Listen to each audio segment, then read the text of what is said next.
दोस्तों नमस्कार। आज हम बात करेंगे 2011 से चर्चा में आई वाईफाई से मिलती जुलती तकनीक लाईफाई की। उस समय ये दावा किया गया था कि ये तकनीक वाईफाई से कई गुना ज़्यादा तेजी से डाटा स्पीड में चलेगी, लेकिन आज 10-15 साल बीतने के बाद भी ये तकनीक लोकप्रिय नहीं हो पाई। इसके क्या कारण रहे, इसको जानने के लिए हम दोनों तकनीक को विस्तार से समझते हैं। आज के दौर में बहुत से लोग वाईफाई के दीवाने हैं और इसके पीछे ठोस कारण हैं। वाईफाई ने मानव समाज के लगभग हर पहलू में अपनी पैठ बना ली है, घरेलू और व्यावसायिक परिवेश से लेकर सूचना एवं संचार प्रौद्योगिकी और परिवहन जैसी बुनियादी सरकारी सेवाओं तक। वाईफाई पर इस भारी निर्भरता के कारण कई लोग इसे वायरलेस संचार का सर्वोत्तम माध्यम मानते हैं। इसी वजह से लोग लाईफाई एक मिलती जुलती तकनीक से अपरिचित लगते हैं, जबकि यह अवधारणा काफी सालों से मौजूद है। वाईफाई और लाईफाई शब्दों में समानताएं हैं, दोनों डेटा ट्रांसमिशन के वायरलेस तरीके हैं, लेकिन मूल रूप से ये अलग हैं क्योंकि वाईफाई रेडियो तरंगों का उपयोग करता है जबकि लाईफाई प्रकाश का। लेकिन इनके अंतर यहीं खत्म नहीं होते। यहाँ हम दोनों अवधारणाओं का विस्तार से विश्लेषण करेंगे और इनके अनेक अंतरों के साथ साथ इनके लाभ और हानियों का भी पता लगाएंगे ताकि इन अवधारणाओं की बेहतर समझ मिल सके। वाईफाई क्या है? वाईफाई, जिसका पूरा नाम वायरलेस फिडेलिटी है, वायरलेस नेटवर्किंग तकनीक का नाम है जो वायरलेस नेटवर्क कनेक्शन बनाने, इंटरनेट एक्सेस प्रदान करने या डेटा संचारित करने के लिए रेडियो तरंगों का उपयोग करती है। ये तकनीक बहुत लोकप्रिय है क्योंकि यह उपयोगकर्ताओं को डिवाइस और ट्रांसमीटर के बीच किसी भौतिक तार की आवश्यकता के बिना नेटवर्क तक पहुंचने की सुविधा देती है। जब किसी एंटीना को रेडियो फ्रीक्वेंसी आरएफ कर दिया जाता है, तो एक विद्युत चुंबकीय क्षेत्र उत्पन्न होता है, जो किसी भी स्थान में फैलता है। इससे एक एक्सेस पॉइंट बनता है जिससे उपयोगकर्ता कनेक्ट होकर एक्सेस प्राप्त कर सकते हैं। ये एक्सेस पॉइंट 20 से 50 मीटर की दूरी तक काम करते हैं। हालांकि एक्सेस पॉइंट से कनेक्ट होने के लिए उपयोगकर्ता को एक्सेस करने वाले डिवाइस पर वायरलेस नेटवर्क एडेप्टर इंस्टॉल करना होगा। Radio spectrum. Wifi radio spectrum के अंतर्गत काम करता है। रेडियो स्पेक्ट्रम विद्युत चुंबकीय स्पेक्ट्रम का वह भाग है जिसकी आवृत्तियां 3 हर्ट्ज से 3000 गीगाहर्ट्ज तक होती हैं। इस आवृत्ति सीमा में उत्सर्जित तरंगों को रेडियो तरंगें कहा जाता है और इनका व्यापक उपयोग विशेष रूप से दूरसंचार में होता है, जिससे विभिन्न आवृत्तियों पर होने वाले व्यवधानों की संभावना बढ़ जाती है। यही कारण है कि रेडियो तरंगों के उत्पादन और संचरण को अंतर्राष्ट्रीय दूरसंचार संघ ITU के समन्वय से राष्ट्रीय कानूनों द्वारा कड़ाई से विनियमित किया जाता है। वाईफाई के फायदे। वाईफाई के इस्तेमाल से कई फायदे होते हैं।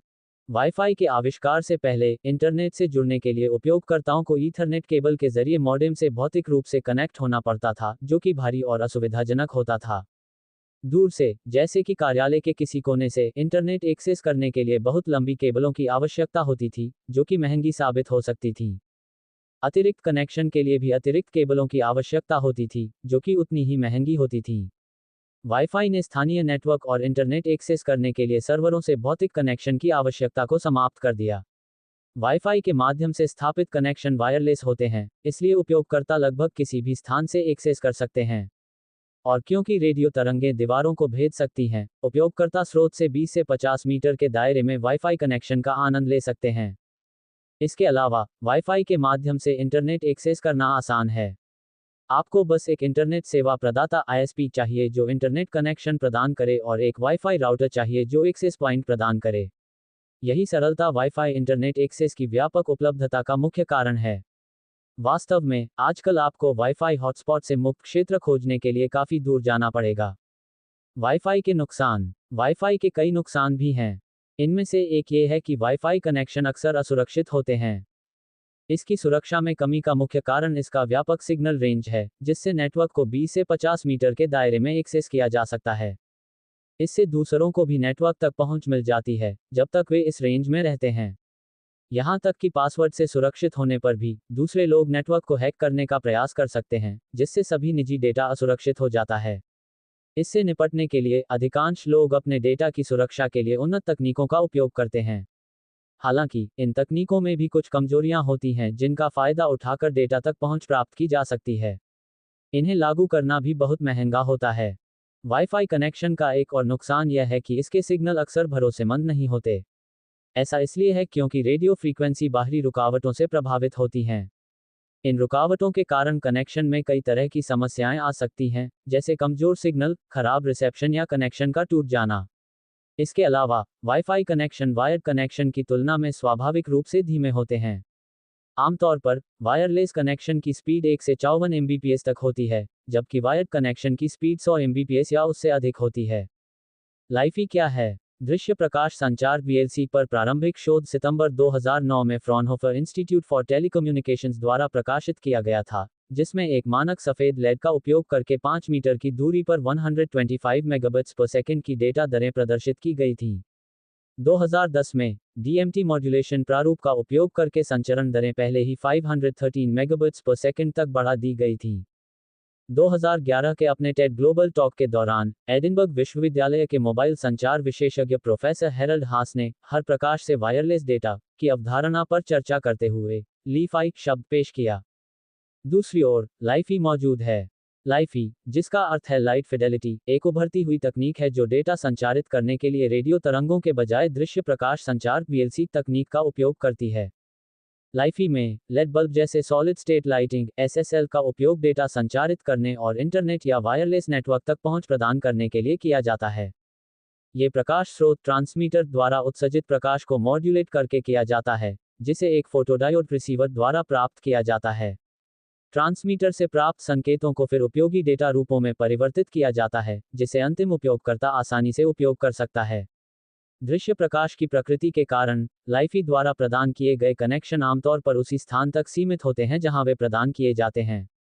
दृश्य प्रकाश स्पेक्ट्रम। रेडियो तरंगों के विपरीत लाइफी दृश्य प्रकाश का उपयोग करता है। इससे लाइफी को उपलब्ध आवृत्तियों की एक विस्तृत श्रृंखला तक पहुंच प्राप्त होती है, क्योंकि दृश्य प्रकाश स्पेक्ट्रम संपूर्ण रेडियो स्पेक्ट्रम से 10,000 गुना बड़ा है। दृश्य प्रकाश स्पेक्ट्रम 430,000 से 7,70,000 गीगाहर्ट्ज तक की आवृत्तियों और निकट पराबैंगनी से निकट अवरक्त तक के रंगों को कवर करता है। दृश्य प्रकाश स्पेक्ट्रम रेडियो तरंगों के विपरीत लाइफी दृश्य प्रकाश का उपयोग करता है। इससे लाइफी को उपलब्ध आवृत्तियों की एक विस्तृत श्रृंखला तक पहुंच प्राप्त होती है, क्योंकि दृश्य प्रकाश स्पेक्ट्रम संपूर्ण रेडियो स्पेक्ट्रम से 10,000 गुना बड़ा है। दृश्य प्रकाश स्पेक्ट्रम 430,000 से 7,70,000 गीगाहर्ट्ज तक की आवृत्तियों और निकट पराबैंगनी से निकट अवरक्त तक के रंगों को कवर करता है। लाइफी के फायदे। लाइफी के उपयोग से कई लाभ मिलते हैं।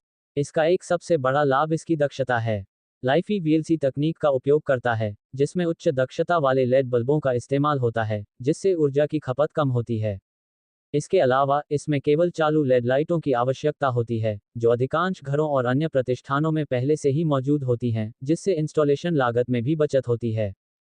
लाइफी का एक और बड़ा फायदा यह है कि प्रकाश के उपयोग से लाइफी कनेक्शन लगभग तुरंत स्थापित हो जाते हैं, क्योंकि प्रकाश अत्यंत तीव्र गति से यात्रा करता है। इसके परिणामस्वरूप डेटा का संचरण और इंटरनेट कनेक्शन की गति तेज हो जाती है, वाईफाई की तुलना में लगभग 100 गुना अधिक तेज। चूंकि पूरी दुनिया में पहले से ही 14 अरब बल्ब मौजूद हैं, इसलिए इसकी उपलब्धता पर कभी सवाल नहीं उठता, क्योंकि जितने बल्ब हैं उतने ही लाइफी नेटवर्क उपलब्ध हो सकते हैं। अंत में, दृश्य प्रकाश की प्रकृति यह है कि यह अपारदर्शी दीवारों को भेद नहीं सकता। इसका अर्थ यह है कि जब तक कमरे अपारदर्शी दीवारों से ढके होते हैं, प्रकाश उसी स्थान तक सीमित रहता है जहां वह पड़ता है, जिससे कनेक्शन भी उसी स्थान तक सीमित हो जाता है। ये लाइफी कनेक्शन तक अनधिकृत पहुंच को रोकता है, जिससे नेटवर्क को सुरक्षा की एक अतिरिक्त परत मिलती है। लाइफी के नुकसान। लाइफी के कई नुकसान भी हो सकते हैं। इसकी सबसे बड़ी कमी बुनियादी ढांचे या उसकी कमी के रूप में सामने आती है। चूंकि लाइफी तकनीक एक अपेक्षाकृत नई अवधारणा है और वर्तमान में अपने प्रारंभिक चरण में है, इसलिए इस तकनीक को बड़े पैमाने पर लागू करने के लिए आवश्यक बुनियादी ढांचा अभी भी लगभग न के बराबर है। इसका मतलब है कि आम जनता को लाइफी तकनीक का लाभ उठाने में अभी काफी समय लगेगा। एक और नुकसान यह है कि नेटवर्क एक्सेस प्रदान करने के लिए प्रकाश स्रोत को लगातार चालू रखना होगा। इस समस्या का समाधान प्रकाश को इतना कम करके किया जा सकता है कि मानव आंख को लगे कि प्रकाश बंद है, जबकि वास्तव में वह चालू ही रहता है। हालांकि, यदि प्रकाश को कम करना संभव नहीं है, तो यह एक समस्या हो सकती है। लाइफी कनेक्शन का एक और संभावित नुकसान यह है कि डेटा संचारित करने के लिए प्रकाश पर निर्भर होने के कारण यह बाहरी हस्तक्षेप के प्रति अत्यधिक संवेदनशील हो जाता है। फोटोडायोड सूर्य के प्रकाश और अन्य प्रकार के प्रकाश स्रोतों से आने वाले प्रकाश को ग्रहण कर सकते हैं। इससे रिसीवर में शोर उत्पन्न हो सकता है और नेटवर्क में व्यवधान आ सकता है।